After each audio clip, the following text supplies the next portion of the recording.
आप में से कितनी माताएं जिन्होंने कभी जिंदगी में 16 सोमवार करा हो? हाथ उठाओ जरा। करें 16 सोमवार? किन किन ने करे जरा हाथ उठाओ तो।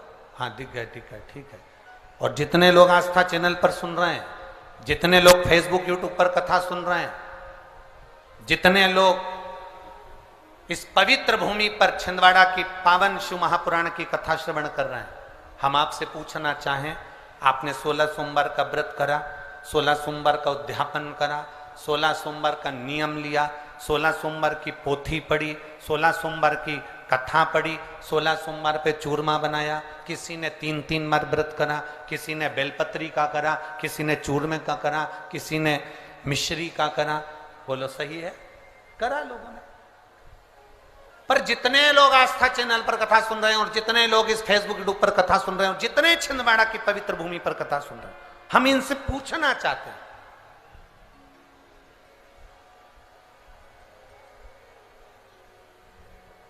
5 व्रत नहीं, 6 व्रत नहीं, 7 व्रत नहीं, 11 व्रत नहीं, हमारे सनातन धर्म में तो 11, 21, 51, बोलो सही है, 7, 5, ऐसा नियम चला आया है हमारे सनातन धर्म का कि 5 व्रत करना है, 7 व्रत करना है, नवरात्रि के 9 व्रत करना है, 11 व्रत करना है, 21 व्रत करना है, 31 करना है, 108 करना है, 1008 करना है। ऐसे नियम हमारे शास्त्रों का चला आया। फिर आखिर 5 व्रत नहीं, 7 व्रत नहीं, 6 व्रत नहीं, 4 व्रत नहीं, 3 व्रत नहीं, 16 व्रत का नियम कहां से आया? 16 व्रत ही क्यों?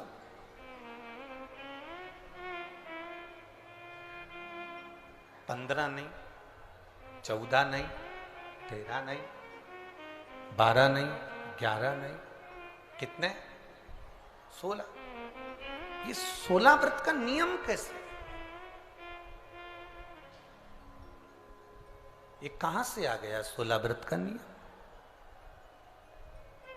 कोई आपसे पूछ सकता है, आपके घर के बच्चे कह सकते हैं, मम्मी, ओ माँ क्या कर रही हो? माँ ने कहा, बेटा मैंने 16 सोमवार के व्रत उठाए।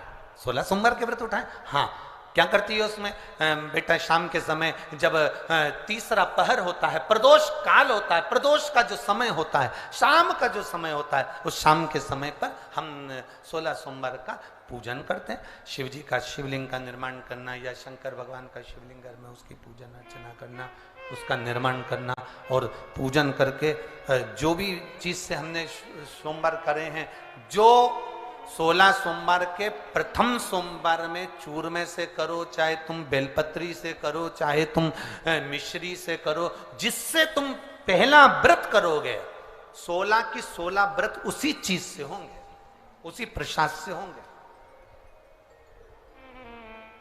तो बच्चे कहेंगे, माँ ये 16 व्रत का विधान कहां से आया? 16 व्रत का नियम कहां से आया? आपके बच्चे पूछ सकते हैं, आपसे पूछेंगे, आपके बच्चे आपसे पूछेंगे कि ये 16 व्रत का विधान कहां से आया, 16 व्रत का नियम कहां से? तब आपको बताना है। अवंतिकापुरी उज्जैनी में एक कन्या रहती थी जिसका नाम सुगंधा था। बड़े ध्यान से सुनना, 16 सोमवार के व्रत तो आपने बहुत करे हैं, पर 16 सोमवार में 16 सोमवार का नियम कहां से आया? 15 नहीं, 14 नहीं, 5 नहीं, 6 नहीं, 7 नहीं, 21 नहीं, 20 नहीं, 16 का नियम कहां से आया? वो 16 के नियम को जाने। और यहीं से 16 सोमवार व्रत की प्रारंभता है, इस कथा की प्रारंभता। और जिन जिन को स्मरण में ना हो, मेरी माताओं से निवेदन है, जिनको नहीं मालूम है कि 16 सोमवार के 16 व्रत का विधान कहां से आया, उनको आप सुना सकते हो, आप उनको बता सकते हो। अवंतिकापुरी में एक सुगंधा नाम की एक बड़ी सुंदर कन्या रहती थी, बड़ी सुंदर थी। उसमें उसके चेहरे पर बड़ा आकर्षण था, उसके चेहरे पर बड़ी चमक थी, उसके चेहरे पर बड़ी रौनकता थी, बड़ी रौनक। अब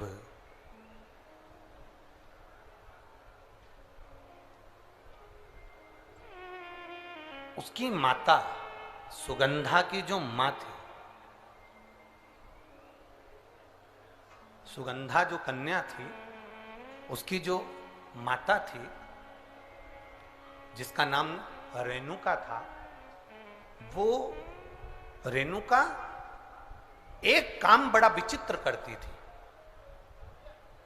किसी भी देवालय में जाती थी, किसी तीर्थ में जाती थी, किसी मंदिर में जाती थी, किसी शिवालय में जाती थी, किसी तीर्थ स्थान पर जाती थी, पुष्प साथ में ले जाए ना ले जाए, प्रसाद साथ में ले जाए ना ले जाए, सोना चांदी दान करने के लिए ले जाए ना ले जाए, पैसा धेला कहीं चढ़ाने ले जाए ना ले जाए, वो एक इत्र की शीशी में रुई को भिंगोकर एक डब्बी में भरकर लेकर जाती थी। और उसका नियम था वो रेणुका का कि वो रुई, वो कपास, वो जो इत्र लगा हुआ, जो पदार्थ, जो इत्र लगी हुई जो रुई है, उस रुई को, उस कपास को भगवान के दरवाजे पर, चौखट पर उसको लगा कर आती थी। ये रेणुका का नियम था, ये सुगंधा की मां का नियम था।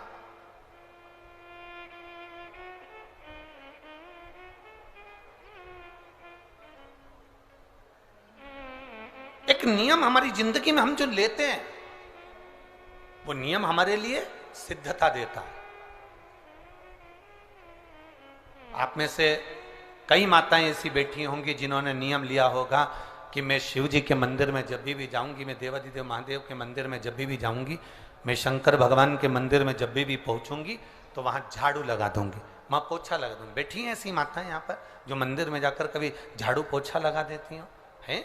तो आप जाकर शिव के मंदिर में बुआरी लगा रहे हो, झाड़ू लगा रहे हो, पोछा लगा रहे हो, या जो बहुत सारे दिए लोग लगाकर चले जाते हैं, जलाकर चले जाते हैं, दिए ठंडे हो जाते हैं, उन दियों को भरकर एक डलिया में, एक खोखे में, एक जगह पर ले जाकर आप रख देते हो, उसका पुण्य कितना है? शिव महापुराण की कथा करी, कितना पुण्य।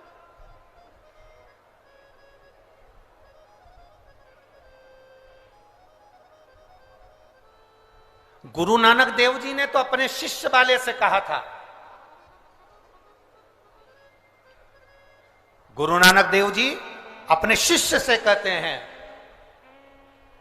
संत शिरोमणि में भी शिरोमणि परम पूज्य गुरु नानक देव जी अपने शिष्य बाले से कहते हैं, बाले सुन, भंडारा करने वाला भंडारा करे, लंगर करने वाला लंगर करे, चखने वाला चखे, करने वाला करे। अगर भूलवश भी बाले, अगर कोई भूलवश भी उस लंगर के स्थान पर से मात्र एक गीला कपड़ा कर कर, एक पोछा कर कर, एक बुआरी सवारनी कर कर अगर निकल भी जाता है तो वो अपनी जिंदगी के कई दुखों को समाप्त कर जाता है। गुरु नानक देव जी कह रहे हैं बाले से।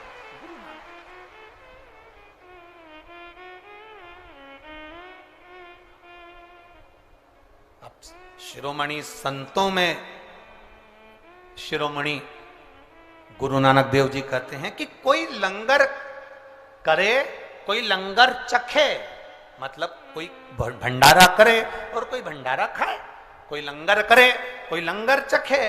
अगर वो चखने वाला भी उठकर चले गया और वहां पर से आप अगर निकल कर जा रहे हो और आपने अगर मात्र वहां सवारनी से आपने मात्र झाड़ू भी लगा दी, पोछा भी लगा दिया, उसको कहीं ना कहीं किसी ना किसी रूप में आपने सेवा कर दी, तो उस सेवा का फल क्या है? तो गुरु नानक देव जी कहते हैं उसका फल यह है कि आपकी जिंदगी में जितने जितने दुख, जितनी जितनी तकलीफें, आपकी जिंदगी में जितना जितना कष्ट, आपके जीवन में जितना जितना रोग, जितनी जितनी तकलीफें आपके जीवन में आ रही होती हैं, वो सारी की सारी तकलीफें अपने आप समाप्त होती चली जाती हैं, अपने आप समाप्त हो।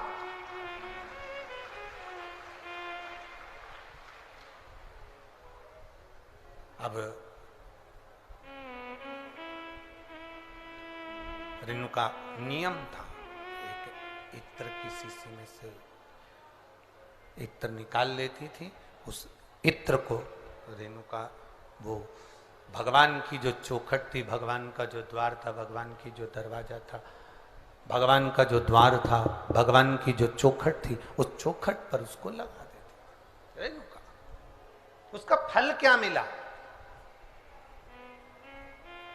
अभी इस पत्र के माध्यम से अपन ने सुना, इन्होंने जो फोटो लगाए करे सब, इस पत्र के माध्यम से अपन ने देखा कि डॉक्टर ने कह दिया, डॉक्टर ने बोल दिया कि गर्भाशय में जो बच्चादानी है उसमें इतना तत्व नहीं, इतना बल नहीं है उस बच्चेदानी में कि वो बच्चा सहन कर ले। पर पहले भी आपको कथा में कहा, देवता देते हैं पल्ला झाड़ कर और महादेव देते हैं छप्पर फाड़ कर। ये महादेव की देने की रीति बड़ी